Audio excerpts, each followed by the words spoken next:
So confidence, belief in oneself and one's powers or abilities, self-confidence, self-reliance, which is something that I really like, and assurance. Start by getting in touch with who you are. And that's going to include getting to know your values, likes, dislikes, what makes you happy and joyful. Are there people, um, real or in movies or books, that embody these traits that make you feel a little bit more desire to go after those traits? And then, um, can is this person that you get to know somebody that you can be around everyone that you know?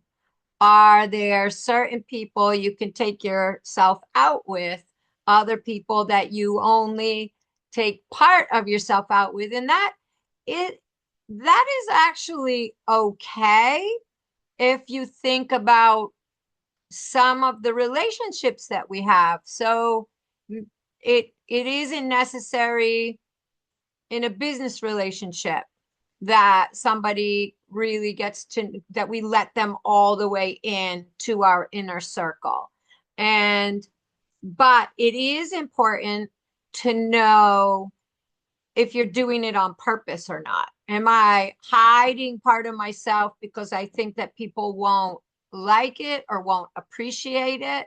Or am I hiding part of myself because that's just none of their business? That relationship isn't that close. And it's super important to know so that you can work on getting in touch with who you are, and then to those people in your inner circle, really being that true self and not feeling like you have to hide parts of yourself. So, some of the ways to be, how do you be you? The first thing is being present, really being in the present, not living in the past mistakes, and not living in the future as far as the what ifs and the doubts, or even the I'll be happy when. We need to be living in the now, open and positive, and acting on what's going on right now. And then we want to go out and we want to be the best version of ourselves every day. And that is going to be evolving and growing over time. It's okay not to be perfect right now. It's okay to have some aspects that we're growing into and we're not even sure what it looks like on the other side, but that we go out every day and we're working at doing those little things that help us to be more who we are, creating good habits in that direction, being able to communicate with the people around us in a way that is congruent with who we want to grow into. And then we want to listen to our inner voice. So we want our inner voice to be louder than the outside noise. And I often will have people ask me when we're talking about that, well, how do I know? How do I know if it's the right voice? And the way that I know is if it's the positive me, the one that's saying that I can do this. You can do this. It, what do we need to do this better? How can I do this better? Where can I apply myself here? And if it's asking those questions, if it's encouraging me in that way to go out and being more supportive of what I'm trying to do, then I know that's the right voice. I know that's my inner voice. But if it's the one that's being the negative Nelly, I can't do this. I don't know how to do this. It's somebody else's fault that this is going wrong. I'm all alone. I don't know what I don't have what I need to do this. Then I know that that's not my inner voice. That's just my fear talking. So if it's a positive and encouraging voice, then you know that's your higher self talking. And if it's a fearful voice, then you know that that's just somebody that's trying to let society or worries that we were taught when we were little or whatever they are keep us a little bit squashed down and not go out and grow. And that's what we're here to do, is to grow. So we want to let go of what the fear of what people think, and we want to let go of that fear of failing. So many successful, if you're talking businessmen, if are met business women, or you're talking sports, people who are really successful in any sport, if you're talking about riders and a lot of these wonderful successful riders, they have made many, many, many mistakes. They talk about it. They talk about how, think about the basket, how many baskets these guys miss comparatively to how many they get. The guys that are getting the most baskets are also missing the most baskets. The guys that are getting the most hits or home runs are also getting the most strikeouts. And so, how do you put that into our life? How do we put that into what we are doing? How many times can we go out and ride and have a couple of things in each ride that don't go perfectly? And that's okay. If we're not trying something new, if we're not trying something a little bit difficult, if we're not challenging ourselves at all, then we're not going to move forward and we're not going to get better. And having that idea about it and that attitude about it helps us in the moment when it's going not quite the way we planned, helps us to be in the present, be relaxed about that, and then make the best decision in the moment. Of course, with horses, there can be things happening quite quickly, and it's not like, okay, I struck out, it's okay, the lineup's going to go around, I'm going to have another opportunity. With the horses, we do need to be thinking clearly and making good decisions and give ourselves that grace to take a break or make a transition or change the even change the exercise if we're not getting where we want to go. It is a bit more complicated in the moment than some of these other situations. I think businessmen, also these, entrepreneurs that are out there that are doing things that have never been done before, they are having that resilience, the same kind of resilience that we need to get back up, to try it again, to try another approach. So we want to really be careful to keep that fear of failing and that fear of other people's opinions in check. I do think that it's healthy to want to have be proud of ourselves in a certain way, to present ourselves in a positive way. I do think that's healthy, and I think it when you are taking good care of yourself and you're taking yourself out in public and in trying to dress in a way that's really comfortable and helps you to feel more like yourself.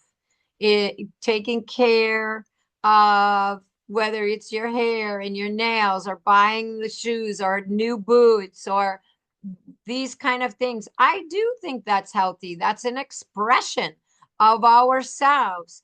And that self-worth is really important. So as you start to find out a little bit about who you are, then it is also not necessary to negate other people in order to be ourselves. So do we need to make other people feel bad because they're not like we are? Absolutely not. In the same way we want the freedom to be who we are, we're going to let them be who they are. And not everybody is going to be in our circle, and that's totally okay.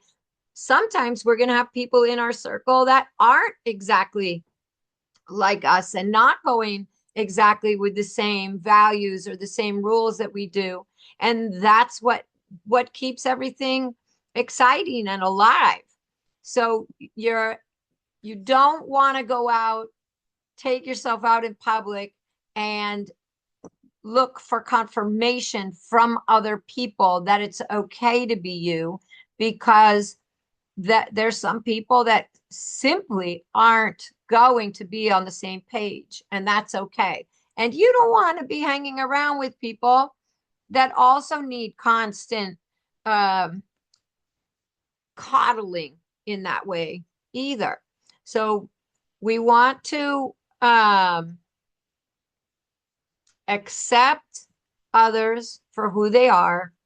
In doing that, we are accepting ourselves for who we are. And we want to spend some time getting to know who that is, because a lot of times we end up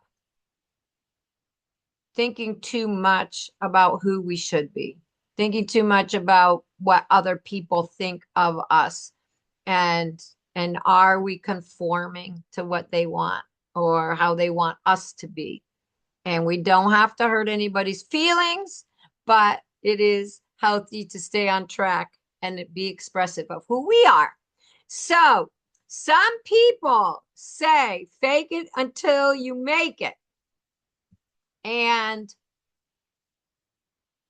I don't totally agree with that, because it gives me the feeling that you are trying to pretend to be somebody that you're not. Faking it means going out and putting some kind of a mask on that you are somebody that you're not. On the other hand, sometimes we don't have enough confidence to go out and show who we really are. And in that case, yes, we have to practice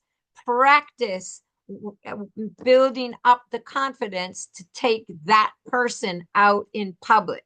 So if that's what you mean by faking it until you make it, then I'm in agreement. But I wouldn't, that isn't exactly the correct wording. I think just keep practicing being who you are, getting used to it, having the conversations that you might need to have. When I would go to shows, when I first started competing on a higher level, I people would teach to be confident. If you appear confident, then you're going to do well. And I didn't get it, that it has to come a little bit more from the inside of just having that relaxation that whatever I did was going to be okay. And that confidence to depend on myself that I can make good decisions. I can figure things out. Things are not always going to go perfect. Now, if I'm stressing myself out that if things don't go perfect, people are going to think badly of me, I'm not going to be confident. If I'm confident enough to think whatever happens is okay with me, I know I will do the best that I can do in this time with this horse. That brings a different level of confidence, enough confidence that I can not worry what other people think, because it's my journey and it's my learning, and I can't know everything. I have to go out and I have to practice, and I'm going to practice is practice. Practice isn't going out and owning it every time. And that took a while for me really to anchor that in and just to be putting myself in that little bubble, not care. People are going to judge. We go to horse shows to be judged. But also there's going to be a lot of people standing on the sidelines judging. And when I made that decision that if my butt isn't in that saddle, then I don't have the right to say anything about what's going on there, that also I gave myself more grace by saying that. So in the beginning, you're picking that identity. You're picking those values that you want to embody. You're starting to express yourself in that way and be more confident to take that person out in public. You may not feel 100% strong in that identity. So I am a dressage rider, and whatever I ride second level. I train second level. I train fourth level. I ride Grand Prix. I may not be 100% confident yet in that identity. However, I'm going to keep visualizing stepping into that role. I'm going to keep making small decisions that are taking me more and more in that direction. And if it's really who I want to be and the way I'm trying to live, then I don't think that's faking it. It is working to be the highest version of yourself. And that's different than faking it till you make it, as some people might say. So confidence is going to come from knowing who you are, who you want to be. So who are you growing into? And then trusting that process to get yourself there, and not letting other people's judgments or fear of failure get in the way. And of course, we're going to have setbacks and sometimes have mistakes, but that we're going to also be building resilience in and bounce back. And we had whole webinars on that bounce back factor, and building up resilience so that we don't get down if sometimes we make mistakes or there are bumps in the road. In a world where you had unlimited confidence,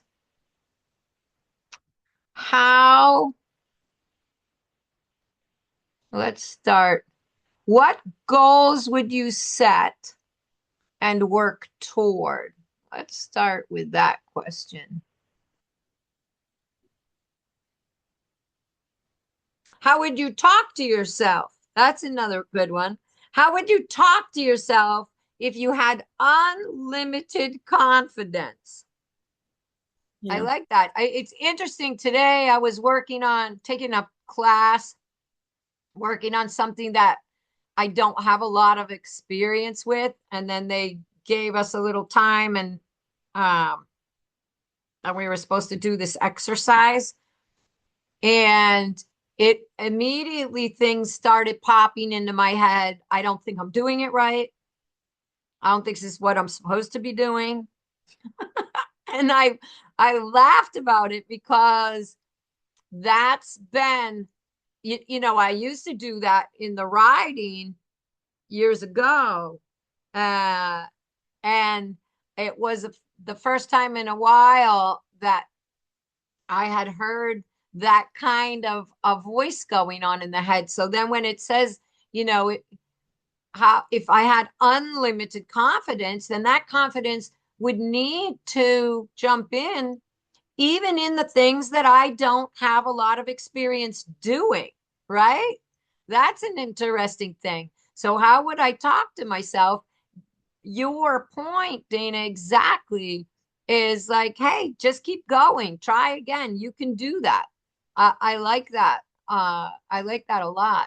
Well, I think that if there's nothing coming into your mind, then I encourage you guys to spend a couple minutes on that, because you can't get your self-talk better if there's not any kind of better going on. If I'm like today, when I noticed that little voice in my head saying, I don't think I'm doing this right. Uh, I don't think this is what they want. I don't know what I'm doing. I noticed it and I said to myself, isn't that interesting? If you're, gonna get better at this, you've got to just say something better. Like we don't even have time to be thinking, I'm not doing this right. Right? If your mind is occupied with, I'm not doing this right, then it's not problem solving or, being positive about the thing at hand. So I encourage you, I can send some of these questions along. I encourage you to think of what would be better self-talk, because that's the only way we can replace the bad, nothing is bad, but the self-talk that we no longer want to carry with us is noticing that it's happening and not wanting it to be going on. So you're 90% of the way there. And the next 10% is just picking some different sentences or ideas that you can put into your head in that moment.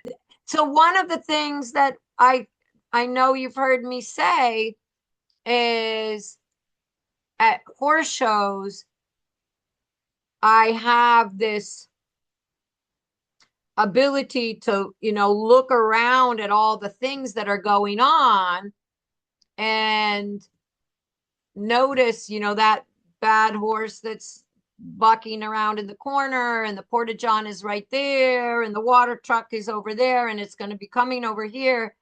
And it would be that I would start visualizing all the things that could go wrong. And that's one of those things that I changed for myself, was that's not my story. My mind would start going, the fire truck, the water truck's going to come. My horse is going to get stressed right before it's time for me to go down the center line. I'm not. And so that's where I started inputting that. Yes, that is a possible scenario, but it's not my story. So are there places where you can hear yourself, oh, there he is doing that again, or that always happens to me, or why does she always do that? Could I put something in? Oh, there she's showing me that habit again. What would be a good way for me to change that habit? Or just, something that could come in. Or, oh, isn't that amazing? That's the first time I see that response today. And I've already been riding for a little while. So, yeah, it is something that I didn't want to see, perhaps. Maybe the worst is, backing up or doing this or resisting in a certain way, but kind of changing that out into um, something more positive. Or, hey, I'm noticing, I noticed that before that happened, actually this happened. And so now I'm going to start to address that situation sooner. That's one of the things that really is going well for you. So that you could just start having that conversation, like, oh, last time that when that was happening a couple of weeks ago, it took her, all the way across or all the way um, into 4 transitions before I was able to solve it. Now I'm solving it in the first one.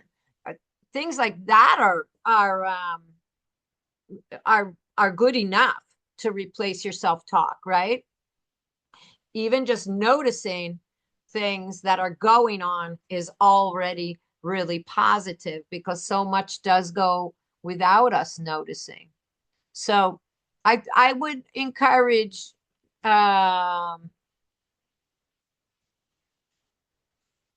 journaling a little bit about what would be some replacements.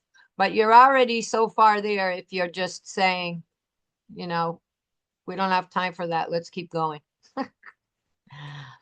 Okay, so as I develop genuine confidence,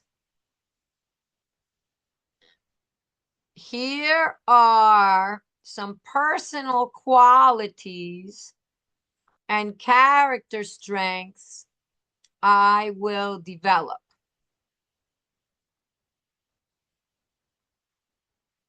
With more confidence, what would be a quality or a character that you would like to develop more?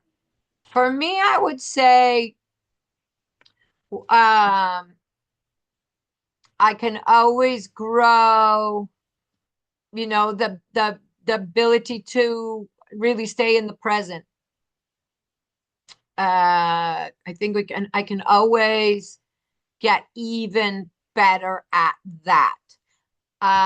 Another one is that, that thing that I say about being youthful in my approach, not comparing everything to a way that it's happened in the past. Like, I think I could always, the more confidence, the more present I can be, the more I can respond to what's going on exactly now without comparing it to the past. I think that is an area that I would like to continue to grow. A while ago, I would have said, and always, we can always be more patient. So I guess with more confidence, I would also be growing even more in my patience level. So why not now, right? Why do we wait? How will I treat myself differently? I find that when I get stressed about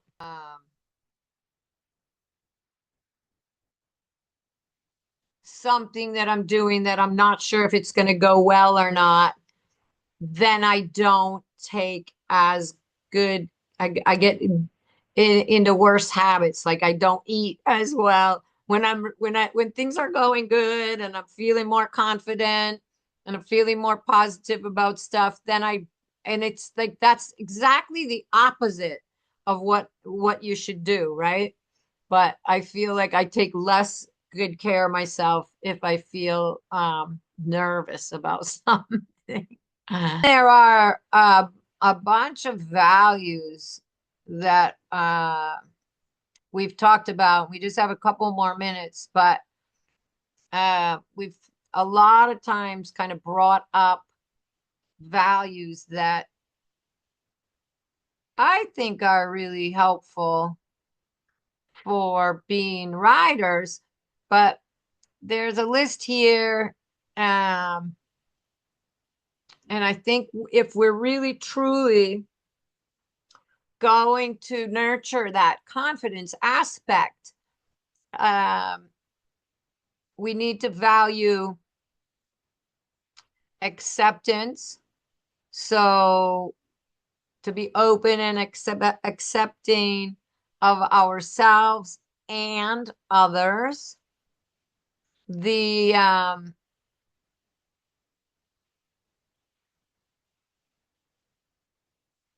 curiosity, to be curious, open-minded, and interested to explore and discover.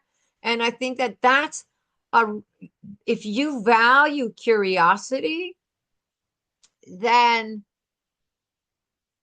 that idea to get things perfect every day has less value because we can be honestly curious. Why did that happen? Start going down that road of what, how can I manage that different and not even better, different. If it's good or bad, why did that happen? Curiosity is just so, so important. And when we start honestly valuing curiosity, a lot of the fear of failing and the fear of what other people think just fall away because curiosity is overriding it. I think that creativity is also a nice one to be valued because then you're letting yourself out of the box some of the time. Uh, let's see, friendliness, uh, kindness, love, mindfulness, all of those, of course, open-mindedness to think things through, see things from others' point of view. So that's something that I really cultivate with the riding, see some things from the horse's point of view. I oftentimes am really trying to put myself into the horse's space. And I think when we do that, when we honestly do that, then we can be fair to the horses, even when people are judging. So many times we go to the horse shows, horses are acting up a little bit, and we become so worried about what people are going to think of us that we don't actually build rapport with the horse in the moment because we're not allowing ourselves to get into that space. So that idea of seeing things from others' point of view, um, for me, whether it's other people, yes, they can have their own opinions. We don't have to worry about that. But in this case, what putting myself all the time. If my horse is acting out, put myself in his shoes. What is going on right now? Why is he feeling like that? And what can I do to explain it better or to help him to pick a different state so that we can get back on path? So that would be fun. I can send you if that's something fun for you, some of these questions as a little exercise, some of the values, you can play around with that again. I find for myself, it really helps me to get up in the morning, and whether I journal about it, I might not take that much time, but I am going to set an intention of uh, what am I going to what am I going to focus on, or what I'm going to emphasize, or what value am I going to embody today? And depending on what my day looks like, it might be, um, a little bit different depending on what I have going on. So it's something to play with. And then at the end of the day, I think just setting the intention, you're already going to do it better. It's absolutely, because it's in your mind. It's not an afterthought. Oh, I should have been more patient in that moment. I should have done. But if it's a little bit in your mind, you're going to act on it. So it's a fun exercise. Thank you for playing. Any questions?